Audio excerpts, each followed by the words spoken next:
Ya maunya bagus ya gini, ini loh idealnya kayak gini. Kalau mau ya tak kerjakan, kalau nggak mau tetap tak bantu. Tapi terus jangan nyala-nyalain orang. Dok 1 bulan kok nggak progres ya dok ya? Oke, coba tak tanya dulu suplemenmu gimana? Suplemennya nggak dibeli dok. Lah so what?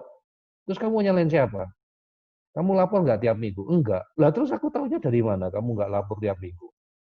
Kamu buat AT nggak tiap bulan? Enggak. Nah memangnya aku dukun? Suruh ngeliatin orang se-Indonesia Raya.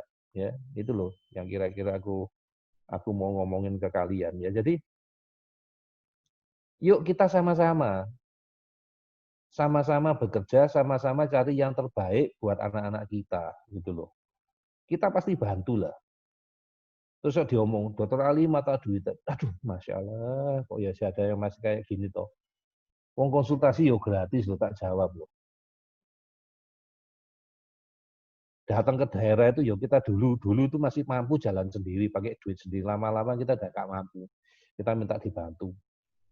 Ya bantu aja di sana kita ngomong sama orang tua, yuk bisa kita cariin tempat kayak di Mamuju kemarin, di Bengkulu kemarin, yuk kita sama-sama urunan, aku minta dibantu biaya pesawat, udah gak usah bayar biaya speaker atau apapun, enggak usah. Yang penting bisa ketemu, bisa bantu. Terus kita buatkan WhatsApp grup, yuk kita komunikasinya lewat sini. Apapun kita bisa bantu. Ya terserah, ada yang mau pakai ya sak bantu, nggak ada yang pakai ya sudah. Konsepnya satu, hukum karma. Niat kita bantu orang lain. Tapi kalau frekuensinya nggak pas, nggak cocok, orang lain nggak bisa dibantu, itu salahnya siapa? Ya salahnya dia, karmanya belum sempurna, belum lunas, makanya dia nggak bisa dibantu. Simple toh. Kita tetap seperti ini, orang mau ngomong apapun boleh. Mau ngomong A, ngomong B, silakan. Yang penting kita kerjakan seperti ini, niat kita mau membantu orang lain. Orang kasih komentar, silakan, tidak ada apa-apa. Walaupun kadang-kadang ya menyakitkan, jengkelkan hati, iya. Sampai dipikir kayak gitu, kasihan yang lain. Ya kan, pasti Tuhan punya rencana untuk masing-masing, termasuk saya. Kenapa saya sampai aku gak ngomong ya, kalau Juk ngomongnya kan terjebak, aku gak ngomong terjebak, ini gak terjebak kok di sini.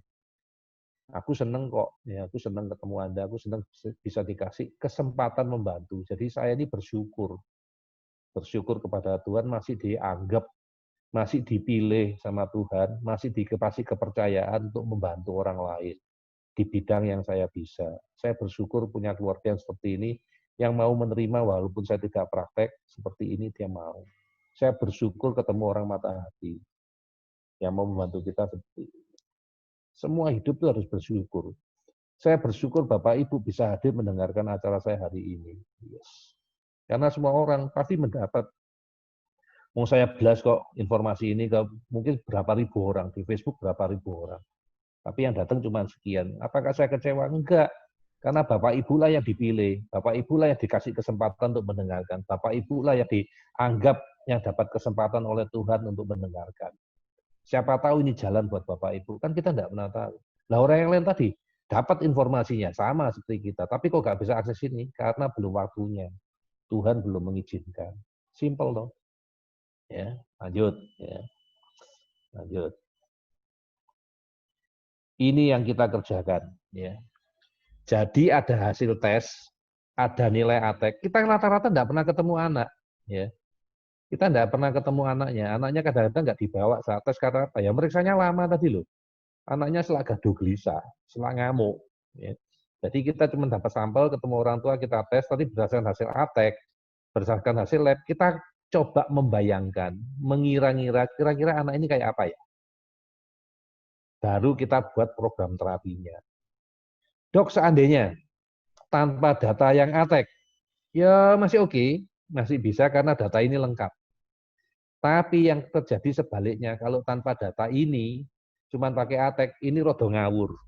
Rodo ngawur. Karena ingat loh, yang Bapak Ibu kirim ke saya itu cuma nilainya, bukan perincian per satu-satu. Karena saya nggak punya waktu untuk baca. Jadi contohnya per satu-satu kayak baca itu kayak gini. Saya nggak tahu di skala 1 masalahnya anakmu yang mana saya nggak tahu. Skala 2 saya nggak tahu, saya cuma tahu nilainya saja. Dan itu yang saya minta karena saya nggak punya waktu baca satu-satu. Indonesia Raya ada 800-an ATEK sekarang yang masuk. Ya, saya harus neliti. Saya cuma baca laporan, oke ini perlu dirubah, enggak, oke enggak perlu dirubah, note, perlu dirubah, saya kasih anjuran dirubah. Ya. Jadi anjurannya, dok, apapun bisa. Jadi kalau dibalik pertanyaannya tadi, dok, apakah semua harus dilakukan tes ASIRA? Enggak. Kenapa enggak? Karena Tuhan pasti punya rencana, punya maksud dengan kamu. Bukan berarti kamu yang saat ini mohon maaf kekurangan, punya masalah dengan finansial, nggak bisa melakukan tes berarti nggak bisa terapi, enggak. Jangan nyerah. Tuhan pasti punya rencana dan pasti bisa dibantu dengan cara yang lain. Jadi jangan pernah menyerah. Kalau bisa lakukannya lengkap karena kita tahu secara logika itu hasilnya lebih dalam, lebih detail.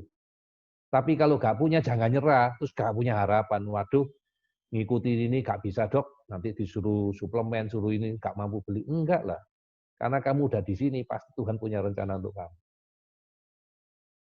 Ya, jangan nyerah, pasti semua ada jalannya. Oke, sekarang kita masuk ke topik yang langsung menyelesaikan masalah. Karena ini semua beragam ya, dari berbagai orang tua yang anaknya juga bermacam-macam. Mungkin ada yang belum ngisi ATEK, ada yang sudah ngisi ATEK, mungkin ada yang ikut terapi yang sudah bertahun-tahun. It's okay, no problem. Saya ulangi dari awal. Jadi prioritas terapi metodenya kami, metodenya kita, metodenya kita. Itu kita selalu beresin subskala 4. Yang paling penting itu beresi perilaku. Itu yang paling buat kita nyaman tuh perilaku dulu. Ya. Dan perilaku itu adalah prioritas. Jadi selalu yang kita lihat itu adalah yang di skala 4. Makin gede nilainya skala 4 itu makin problem. Dan itu makin enak. Makin enak apa? Diobatin sedikit atau diterapi sedikit langsung kelihatan luar biasa. Ya. Dan kalau kita nggak bahas masalah skala 4 ini urusannya cuma sama brain inflamasi. Kemudian nanti sekaligus brain inflamasi ini salah satunya penyebabnya karena apa? Karena gangguan nutrisi, karena gangguan pencernaan. Nanti ini bonus. Ya, jadi yang kita bahas hari ini kita khusus ngomongin tentang berinflamasi. Nah, ini yang selalu saya tanya kalau ke orang tua konsultasi ke saya, dok anakku lagi marah, dok tantrum ini. Oke, berinflamasinya apa? Apa itu dok? Waduh, nah aku suruh ngulangi lagi, gak mau, capek aku. Itu sudah ada di Telegram. Ya memang harus manjat ya, Telegramnya udah 2 tahun lebih ya, 3 tahun mungkin ya, Telegramnya seumur sama Mama Hati. Harus manjat, terus baca di sana. Tapi secara umum yang disebut brain inflamasi itu ada 5, yang kita sebut tantrum atau error ya, biasa error ya. Itu penyebabnya ada 5, terbanyak itu alergi makanan, salah makan. Nek salah makan anakmu pasti error. Yang kedua, gangguannya itu karena sakit batuk pilek. Ini ada satu orang, aku enggak tahu. Orang tuanya Pradipta masuk sini enggak. Itu yang kemarin anaknya dikasih antibiotik sampai sekarang udah 5 minggu atau 6 minggu ini masih error. Mau dikasih dibom sinbiotik ya enggak bisa ya. Ini masih angel. Di terapi bikom tuh enggak bisa. Makanya saya kadang-kadang kalau ketemu orang yang sakit di tempat terapi itu lebih baik terapi bikom lah. Karena untuk mengembalikan lagi itu sulit. Yang ketiga nanti gangguan hormonal. Ini terutama gangguan hormonal kalau di anak-anak yang sudah akil balik ya. Menstruasi, ya, produksi testosteron naik. Kemudian yang keempat dan kelima ini saling berganti-ganti, itu neurotransmitter sama heavy metal. Ya. Dok, boleh nggak ngasih contoh yang aneh dulu, heavy metal?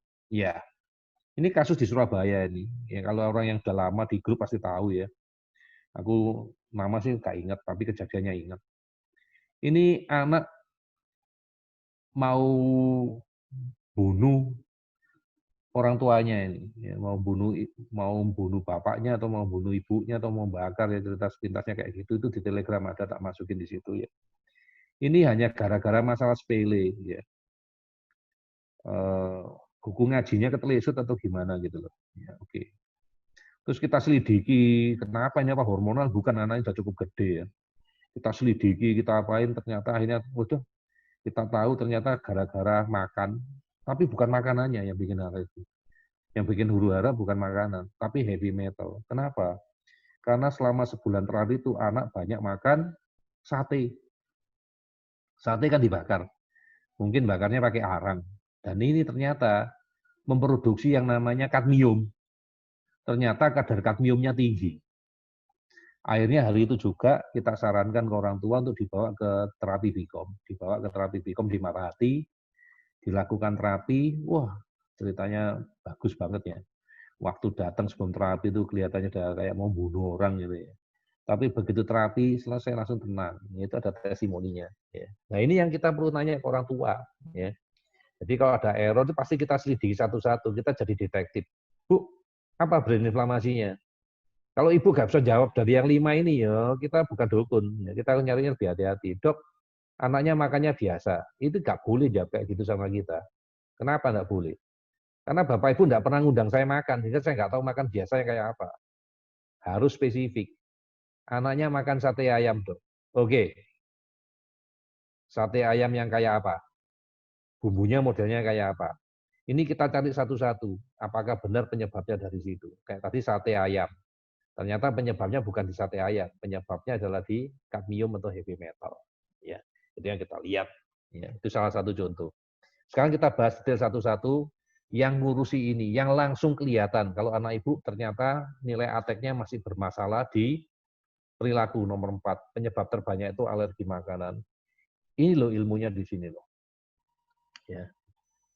Ini tolong diperhatikan kan ini topik biasa kok, topik standar, tapi ini yang sering orang tua bingung. Ya sering orang tua akhirnya salah sangka dan banyak para ahli yang nggak ngerti, ya. Malah saya dibilang sesat. Ya nggak apa-apa lah dibilang sesat, yang penting anak-anak saya tertolong, ya. Nomor 1, kenapa anak-anak kita di buku atau di mana-mana dikatakan sebaiknya melakukan diet kasein sama gluten. Karena bukunya itu buku sudah 30-40 tahun yang lalu yang dipelajari sama mereka. Buku dari luar negeri yang anak-anak sana makanya itu sereal sama susu. Jadi yang dilarang ya kasein sama gluten. Loh, kok bisa dok mekanismenya kayak apa? Karena mekanismenya ini mereka dilarang, ini pakai buku loh. Kalau di Indonesia udah gak sesuai, coba dilihat lagi di teman-teman di mana di sekarang dietnya kan mulai macam-macam. Gak boleh makan yang kedelai, gak boleh makan, gak cuma kasein sama gluten, tapi semuanya. Kenapa? Karena mereka tidak paham konsep. Konsepnya itu simpel. Problemnya anak-anak kita itu ada di pencernaan. Makanan-makanan ini tidak bisa dicerna dengan sempurna. Jadi nggak cuma ngomong kasein sama gluten, tapi semua makanan itu tidak bisa dicerna dengan sempurna. Coba kalau nggak percaya, anakku udah gak makan tepung dok, anakku udah gak minum susu dok, tapi tetap error. Ya itu loh, karena mereka nggak pakai buku yang baru, mereka pakai ilmu purba, ilmunya dinosaurus, mereka nggak paham konsep. Jadi apapun yang dimakan anakmu itu tidak bisa dicerna dengan sempurna. Kenapa dok tidak bisa dicerna dengan sempurna? Karena anakmu kekurangan nutrisi, anakmu defisiensi, terutama defisiensinya apa? Asam amino. Nah, asam amino itu gunanya apa dok? Asam amino itu adalah struktur pembangun, struktur pembentuk apa saja untuk memperbaiki apa saja di dalam tubuh. Dan anakmu untuk memecah makanan itu butuh minimal 2. Nomor 1 asam lambung, nomor 2 enzim. Kalau produksinya jelek, jumlahnya sedikit, bisa motong makanan atau enggak? Nggak bisa kan? Makanya potongan makanannya jadi gede-gede. Apalagi anak kita terkenal. Makanya itu dok, porsinya enggak ada takerannya dok, porsinya mengerikan. Apalagi makanannya banyak. Ya kan? Terus makannya banyak, si motong enggak ada. Jadi enggak langsung kayak gitu. Itu baru jadi kalau ternyata ususnya itu lubang yang namanya liki atau bocor. Kalau enggak bocor, ini semua makanan tadi dikirim ke pintu belakang, keluar jadi pup. Masalahnya anakmu selain pencernaannya tadi tidak sempurna, defisiensi asam amino, anakmu punya problem di leaky gut, di sindroma usus bocor. Nah, sehingga makanan-makanan tadi yang mestinya normalnya yang diserap tuh lubangnya kecil ini loh. Akhirnya ada yang bocor gini, yang mestinya nggak keserap, jadi nyemplung ke dalam sini, masuk ke sini, kayak gini. Mestinya yang masuk itu cuma yang kecil-kecil ini, satu bunder gini loh. Ternyata yang masuk segini banyak, 7 gini ini. Nah, ini tidak dikenal sama tubuh, dianggap sebagai benda asing. Nah, kalau benda asing diterjemahkan tubuh sebagai alergi, makanya jumlahnya alerginya anak kita tuh ratusan. Itu masalahnya di sana. Nah, kemudian kalau kita lihat lagi, strukturnya ini yang diserap itu mestinya apa, Dok? Yang bisa diserap di tubuh itu namanya asam amino. Nah, ini bukan asam amino lagi, tapi ini sekumpulan asam amino. Kalau sekumpulan asam amino artinya asam aminonya gading-gading, biasanya 7. Dijejer-jejer ini tirosin, prolin, fenolin, ini dijejer-jejer namanya 7 begini. Ternyata susunan ini sama dengan susunannya morfin,